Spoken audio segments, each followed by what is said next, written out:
2 দিনের জন্য বোনের বাসায় গিয়েছিলাম আর হাজব্যান্ডের জন্য এতগুলো খাবার রান্না করে গিয়েছিলাম। এসে দেখি যেই জায়গার খাবার সেখানেই রয়ে গেছে, একটা খাবারও সে খায়নি। এটা দেখে কি রিয়াকশন দিব সেটা আমি বুঝতে পারছিলাম না। আসলে রিজিকের মালিক আল্লাহ, এই খাবারই আমি আবার নিজে রান্না করে এসে খাচ্ছি। কিচ্ছু করার নেই, কারণ রিজিক ছিল আমার।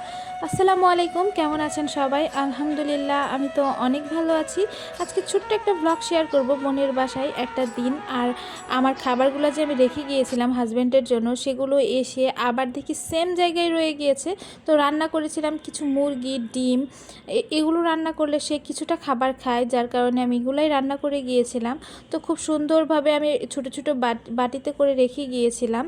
তো এই তো যেদিন চলে আসবো বাসায়, তার আগের দিনের একটা ছোট ছোট ক্লিপ নেওয়া ছিল বোনের বাসায়। সকালবেলা নাস্তা করেছিলাম রুটি, কলা আর ডিম ভাজা। মাংস ছিল, আমি মাংসটা সকালবেলা খেতে পছন্দ করছিলাম না, যার কারণে আমি খাইনি।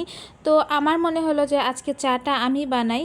তো সবাই আছে, আমার আম্মা আছে, আমার ভাগ্নি আছে, বোন আছে, আমি আছি, মানে চারজনের জন্য 4টা কাপে চা বানিয়ে নিলাম। আসলে আমি যেখানেই থাকি না কেন 1 কাপ চা আমার লাগবেই সারা দিনে।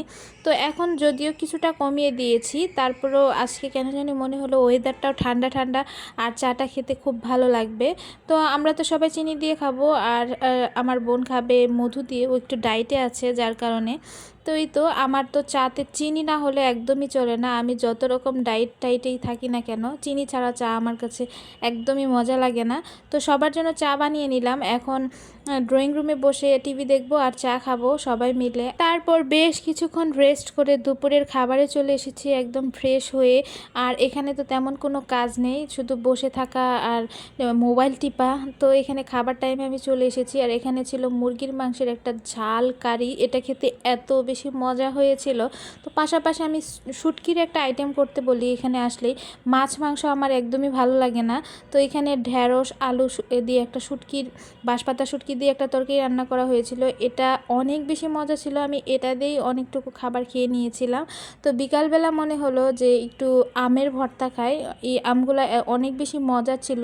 কাঁচা আমের টকটা যদি একটু কম থাকে সেটা খেতে কিন্তু অনেক মজা হয়। এই আমটাও ওরকমই ছিল, মানে খুবই মজার ছিল। আর এদিক দিয়ে আমার ভাগ্নিও, মানে ও অনেক বেশি পছন্দ করে আমার মতোই কাঁচা আম দেখলে আমি খাবোই খাবো।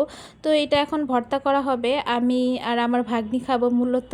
কাঁচা আমের ভর্তা কে কে পছন্দ করেন অবশ্যই কমেন্ট করে জানাবেন। আর এদিক দিয়ে রাতে আমি বাসায় ব্যাক করব, আমাকে এসে নিয়ে যাবে আমার হাজব্যান্ড। তো পরদিন সকালে আমি জাস্ট দেখি যে আমি খাবারগুলো যেভাবে রেখে গিয়েছিলাম ঠিক সেইভাবেই রয়ে গিয়েছে। মানে সে একটা খাবারেও হাত দেয়নি, সে বাহিরে খেয়েছে। প্রথমত আমার অনেক বেশি রাগ হচ্ছিল, পরবর্তীতে মনে হলো যেহেতু এই খাবারটা আমার রিজিকে রয়ে গিয়েছে আর আমি এতে রাগ করলেও কিছু হবে না। তো এখন আমি এই খাবারগুলো আমি নিজে রান্না করে খাবো, কিছু করার নেই। আসলে ছেলে মানুষ বাইরে থেকে কাজ করে এসে মানে খাবার যে গরম করে খাবে সেটারও এনার্জি থাকে না, মানে তাদের ইচ্ছা করে না, যেহেতু তারা এই কাজগুলোর সাথে একদমই অভ্যস্ত না, যার কারণে আমি কিচ্ছু মনে করি না এইসবে। সে বাইরে খেয়েছে, খাবার তো খেয়েছে, কোনো সমস্যা নেই। তো এখন আমি ভাবছিলাম যে কোন খাবারটা এখন আমি রান্না করে খাবো। আজকে আমার কোনো রান্না নেই, মনটা অনেক বেশি ফুরফুরা, বাসাটাও ক্লিন আছে, শুধু রান্না করব আর খাবো, সারাদিন আরাম করব। তো ভাবছিলাম যে যেহেতু মুরগির মাংসটা ফ্রিজে 2-1 দিন থাকলে কোনো প্রবলেম নেই, তবে ডিমটা খুব বেশি দিন থাকলে খেতে ভালো লাগবে না, যার কারণে ডিম ডালটাই আমি এখন রান্না করে দুপুরের খাবারে খাবো। ডাল ভুনা আর ডিম দিয়ে এরকমভাবে রান্না করলে আমার খেতে অনেক বেশি ভালো লাগে। তো আজকের ভিডিওটা এই পর্যন্তই, সবাই অনেক ভালো থাকবেন। আল্লাহ।